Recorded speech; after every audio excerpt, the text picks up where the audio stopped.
Some people enter your life like a storm, loud, destructive, impossible to ignore.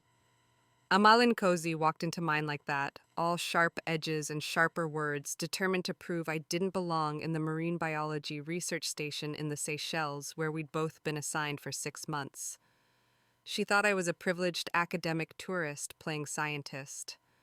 I thought she was an arrogant perfectionist who cared more about being right than being kind. For 3 months, we circled each other like rival predators, competing for lab time, contradicting each other in meetings, finding new ways to make each other's lives difficult. I told myself I hated her. I told myself her dark eyes didn't make my breath catch, that her passion for the coral reefs wasn't intoxicating, that the way she looked at the ocean like it held all the answers didn't make me want to know what she was searching for. I told myself a lot of lies. This is the story of how my enemy became everything. Dr. Maylin Zhang had dreamed of the Seychelles her entire career.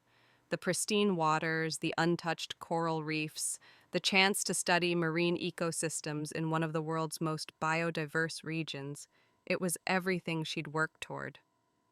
The research station on Amahle Island was paradise, all turquoise water and white sand beaches, with a state-of-the-art lab facility perched on the hillside overlooking the Indian Ocean. What she hadn't anticipated was sharing that paradise with someone who seemed determined to make her miserable.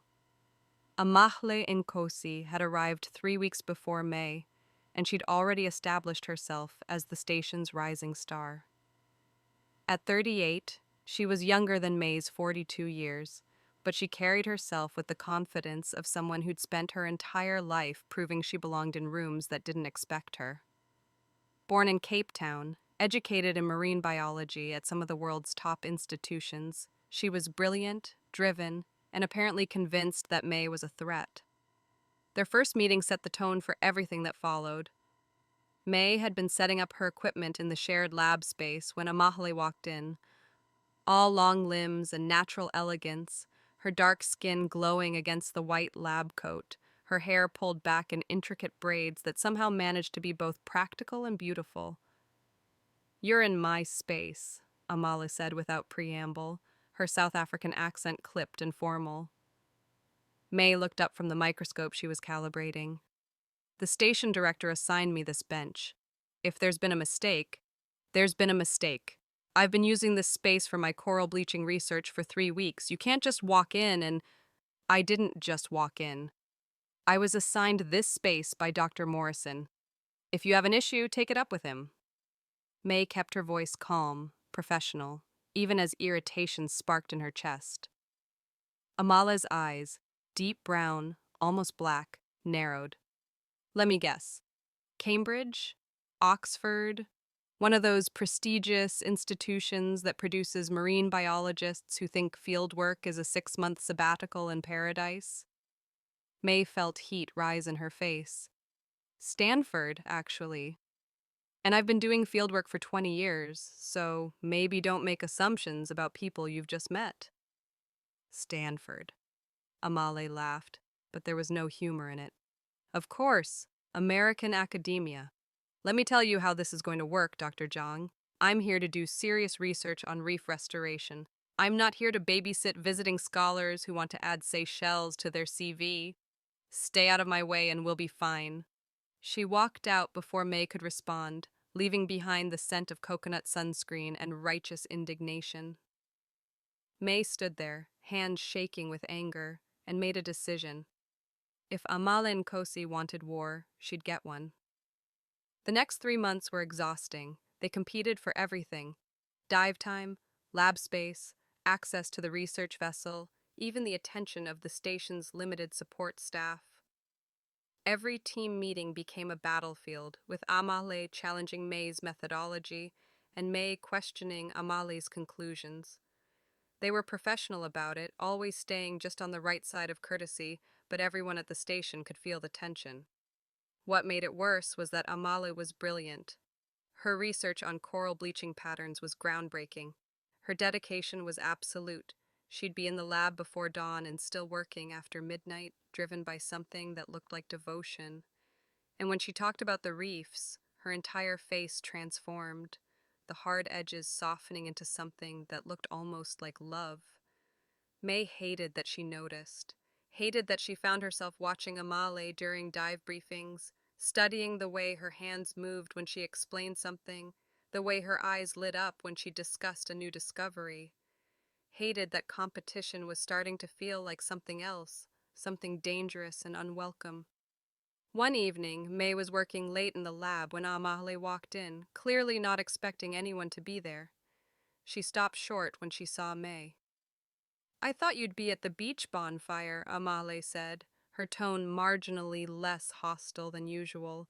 "Could say the same about you." "I don't do social gatherings." Amahle moved to her bench, starting to pack up her samples. "Waste of research time." "Everything's research time for you, isn't it?" May surprised herself by asking.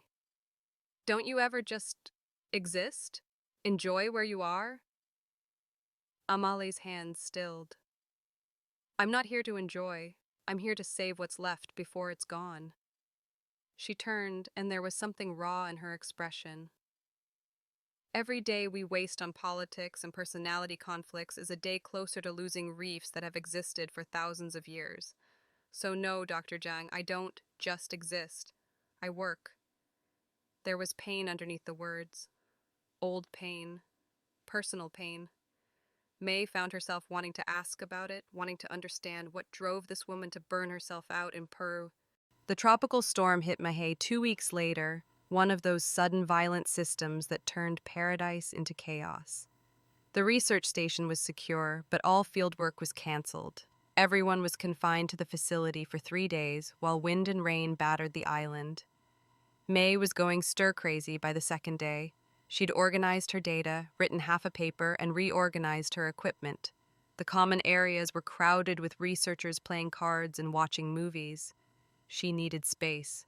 She found it in the observation tower, a small glassed-in room at the top of the station with 360-degree views of the ocean.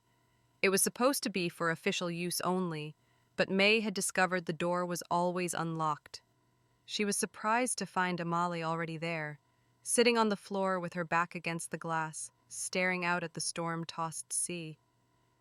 "Sorry, I didn't know anyone was here," May said, already turning to leave. "Stay." The word was quiet, almost lost in the sound of rain against glass. "I don't own the tower." May hesitated, then sat down on the opposite side of the small space. They watched the storm in silence for a while, the ocean churning gray and violent below them. "I grew up near the coast," Amahle said suddenly. "In South Africa. My grandmother lived in a fishing village. She used to take me to the beach every day, teach me the names of fish, show me how to read the tides. She said the ocean was in my blood." She paused. "She died when I was 15. Pollution-related illness. The fishing industry had destroyed the local ecosystem. The water that had sustained her family for generations was killing her." May stayed quiet, sensing Amahle needed to say this. "That's when I knew what I wanted to do, not just study the ocean, save it, protect it, make sure other grandmothers could still take their grandchildren to clean beaches and healthy waters." Amahle's voice was thick with emotion. "So, when I see people treating marine biology like a career checkbox, like something you do between other more important things, She stopped. "I know I'm too harsh. Dr. Morrison has told me that many times, but I can't help it. This matters too much." "I understand," May said softly. "My story's different, but I understand caring too much." Amahle looked at her, really looked at her for the first time. "What's your story?" "My parents immigrated from Taiwan to California when I was 8. My father was a fisherman back home, that's all he knew. But in America, he couldn't fish. Language barriers, licensing issues, discrimination. He ended up working in a seafood processing plant, hating every day. He'd come home and tell me about the ocean like it was a lost love." May smiled sadly. "I became a marine biologist for him. To have the relationship with the ocean he couldn't have.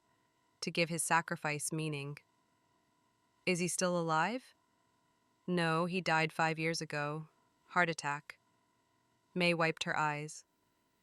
But before he died, he told me he was proud, that I'd honored our family's connection to the sea. That meant everything. They sat in silence again, but it felt different now. Less hostile. More human. I'm sorry I assumed things about you, Amahle said finally. That was unfair. I'm sorry I didn't try to understand where you were coming from. I just got defensive.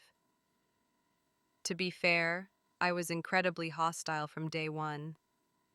You really were. May laughed, and after a moment, Amahle joined her. Fresh start? Amahle offered. I'll try to be less of a territorial nightmare if you'll try to be less of a... What was I even angry about? That you existed in my space? Apparently that was enough. Apparently. Amahle smiled, and May realized she'd never actually seen Amahle smile before. It transformed her entire face, softening the sharp edges, revealing dimples May hadn't known existed. It was dangerously beautiful. They ended up talking for hours, watching the storm rage outside while something else entirely happened inside the tower. They talked about research, about the reefs, about the frustrating politics of environmental science. But they also talked about other things: books they loved, places they wanted to visit, the loneliness of being women in a field still dominated by men who didn't always take them seriously. Can I tell you something? Amahle said as the storm was finally starting to ease. And you can't make fun of me. I promise nothing. I noticed you the first day you arrived, before I even met you. You were standing on the beach looking at the ocean, and you had this expression like you were greeting an old friend. And I thought you were beautiful. Then I found out you were assigned to my lab space and I panicked. I thought, this is dangerous, so I decided to hate you instead. May's heart was pounding. That's quite a strategy. It didn't work. Amahle met her eyes. I can't hate you. I've tried. God knows I've tried, but I can't. Why are you telling me this? Because life's too... After the storm, everything changed. They didn't hide their newfound friendship, eating meals together, working side by side in the lab, diving together to collect samples. The other researchers noticed, but said nothing, sensing something private was unfolding. May had never experienced anything like it. The way conversation with Amahle felt effortless, the way their minds worked in synchrony when analyzing data, the way just being near her made May feel more alive. They still disagreed, still argued about methodology and interpretation, but now the arguments felt productive, exciting, like they were building towards something together instead of tearing each other down. But there was also the other thing, the awareness that crackled between them whenever they got too close. The way Amahle's hand on her shoulder during a dive made May's skin burn. The way catching Amahle's eyes across the lab made her forget what she was doing. It came to a head 3 weeks after the storm. They'd taken the research boat out to a remote reef site on the far side of Amahle, just the two of them and a small crew. The reef there was pristine, untouched by tourism or fishing, and Amahle wanted to document it before applying for protected status. The diving was spectacular, colors May had never seen, fish species she'd only read about, coral formations that took her breath away, and Amahle in her element, graceful underwater, pointing out details, her joy visible even behind her mask. May took photos and samples, but mostly just watched Amahle, understanding for the first time why she loved this so fiercely. Back on the boat, Amahle was reviewing the footage, her face glowing with excitement. This is it, May. This is what we're trying to save. Look at this brain coral. It has to be at least 200 years old. And the fish diversity. We documented 43 species in one dive. This reef is thriving. It's extraordinary. May moved closer to see the screen. Your documentation is going to be crucial for the protection application.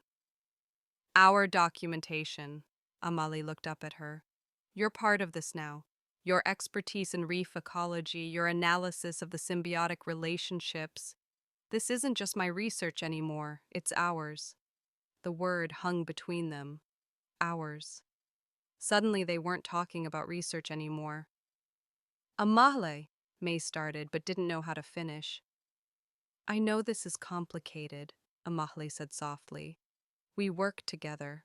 We're professionals. We have reputations to protect. But May, I can't keep pretending this is just friendship. I can't keep pretending I don't want. She stopped. Tell me if I'm reading this wrong.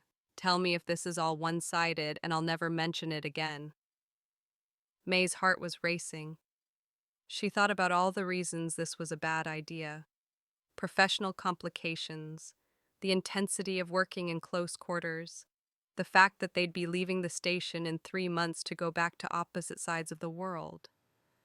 Then she thought about Amahle's smile, her passion, the way she made May want to be braver. She thought about how empty her life had felt before this island, before this woman who'd started as her enemy and become… what? Everything? It's not one-sided, May said. Amahle's expression transformed. No? No. I've been trying not to feel this way, trying to be professional and rational and sensible, but I can't stop thinking about you. I can't stop wanting to know everything about you. I can't stop… Amahle kissed her. It was soft at first, questioning, giving May a chance to pull away. But May didn't pull away. She kissed back, weeks of tension and wanting pouring into that single contact, and it felt like coming home and jumping off a cliff simultaneously. When they broke apart, both breathless, the boat crew was very deliberately looking anywhere else. We should probably talk about this, Amahle said, laughing quietly. Probably. May touched her lips, still feeling the kiss. But I don't want to talk. I want to do that again. The crew, is getting paid very well to mind their own business. May pulled Amahle close again. Kiss me again. We'll figure out the complicated parts later. So Amahle kissed her again, there on the boat with the ocean sparkling around them, and the reef they both loved thriving below. And May thought this was what she'd been missing. Not just the kiss, not just the attraction, but the feeling of being understood by someone who shared her passion, her dedication, her love for something bigger than both of them. They stayed on the water until sunset, talking and planning and stealing kisses when the crew wasn't looking. By the time they returned to the station, everything had changed. May had gone from having an enemy to having a partner, in research and in something far more dangerous. That night, they stood on the beach outside the station, watching the stars reflect on the calm water. This is going to be complicated, Amahle said, holding May's hand. I know. The final month at the station was both the best and worst of May's life. Best because she got to wake up every morning knowing she'd spend the day with Amahle, working together, diving together, stealing moments alone together. Worst because every day that passed brought them closer to the inevitable goodbye. They'd kept their relationship quiet, not out of shame, but out of a desire to protect something precious from outside scrutiny. But as their time wound down, reality became unavoidable. May had a job to return to in California. Amahle had commitments in South Africa. Neither could easily relocate, even if they wanted to. We could do long distance, Amahle suggested one night, lying in May's bed, tracing patterns on her bare shoulder. People do it. Lots of people. For how long? A year? 5 years? One of us visiting the other every few months, living out of suitcases, never really building a life together. May hated the words even as she said them. I don't want to lose you, but I don't know how to make this work. So what? We end it now? Pretend this never happened? Could you do that? No, Amahle's voice broke. But I don't know what else to do. I can't ask you to give up your career. You've worked too hard to get where you are. And I can't ask you to leave the work you're doing here. You're making a real difference, Amahle. The protected status application for that reef, that's going to matter. That's going to save something precious. They lay in silence, the sound of the ocean through the open window, a reminder of everything they shared and everything they stood to lose. The next morning, May made a decision. She requested a meeting with Dr. Morrison, the station director. "I want to propose something radical," she told him. "I want to stay. Not just for another 6 months. I want to relocate here, work for the station permanently. I know there's no open position right now, but I could fundraise, bring grant money, establish a research program." Dr. Morrison looked surprised but intrigued. "Dr. Jang, that's quite a commitment. What about your position at Stanford?" "I'll resign. I've been thinking about it anyway. The academic politics, the pressure to publish constantly. I'm tired of it. I became a marine biologist to work with the ocean, not to fight for tenure and compete for grant money." May took a breath. "This place matters. The work here matters. And I have personal reasons for wanting to stay, too." Dr. Morrison smiled knowingly. "Dr. Nkosi is a compelling reason to stay anywhere. She has that effect." May felt her face heat. "That's not—" "Dr. Jang, everyone at the station has eyes. We've watched you two go from trying to kill each other to being inseparable. It's been quite the transformation." He paused. "But I want to make sure you're making this decision for the right reasons. Don't upend your career for a relationship that might not last."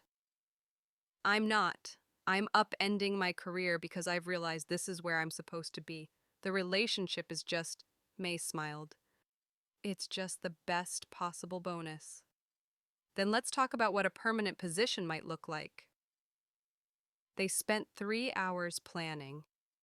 By the end, May had a framework for a research program focused on reef restoration and conservation, with Stanford's blessing to relocate and maintain her affiliation. It would mean less money, less prestige, but more purpose, more impact, more life. She found Amahle on the beach that evening, sitting on the sand watching the sunset. "I have something to tell you," May said, sitting beside her. "If it's bad news, can it wait until after the sunset? It's spectacular." "It's not bad news." May took her hand. "I'm staying. I'm moving here permanently. I'm establishing a research program at the station, and I'm choosing this, choosing us." Amahle turned to stare at her. "What? May, you can't— What about Stanford? Your career?" "I'll maintain my affiliation, but I'm done with California, done with the politics and the rat race. I want to do work that matters, and I want to do it here, with you." May squeezed her hand. "If you'll have me." "If I'll have you?" "May, I've been trying to figure out how to ask you to stay without sounding like I'm asking you to give up everything. But I can't ask that. I can't be responsible for—" "You're not responsible. This is my choice. And yes, you're part of it, a big part. But I'm also choosing this because it's right for me. Because I've been living half a life, and here, doing this work, being with you, this is a whole life. This is the life I want." Amahle was crying now, tears streaming down her face. "Are you sure?" "I've never been more sure of anything." "We're still going to drive each other crazy. We're both strong-willed and opinionated, and we're going to argue about methodology and interpretation and whose turn it is to do the dishes." "I'm looking forward to it." May wiped Amahle's tears. "I'm looking forward to all of it. The argument. Some love stories are simple. Boy meets girl, they fall in love, happily ever after. This isn't one of those stories. May and Amahle still argue about data interpretation, about conservation strategy, about who left wet towels on the bathroom floor. But they also built something extraordinary together, a research program that's helped protect 6 reef systems across the Indian Ocean, 3 published papers that changed how marine biologists approach conservation work, and a life in paradise that neither imagined possible. May never went back to California except to visit. She found her home in the Seychelles, in the work, in Amahle. Turns out the enemy you can't stop thinking about might just be the partner you've been searching for all along. You just have to be brave enough to stop fighting long enough to see what you're actually fighting for. Have you ever had someone go from enemy to everything? Someone who frustrated you until you realized they fascinated you? Someone who challenged you until you couldn't imagine life without them? Drop your story in the comments. Follow for more. WLW Romance, celebrating brilliant women who find love in unexpected places. Because sometimes the person you're fighting hardest against is actually fighting for the same things you are. Comment Seychelles if you want part 2 with May and Amahle's next chapter. Drop A if you believe enemies make the best lovers.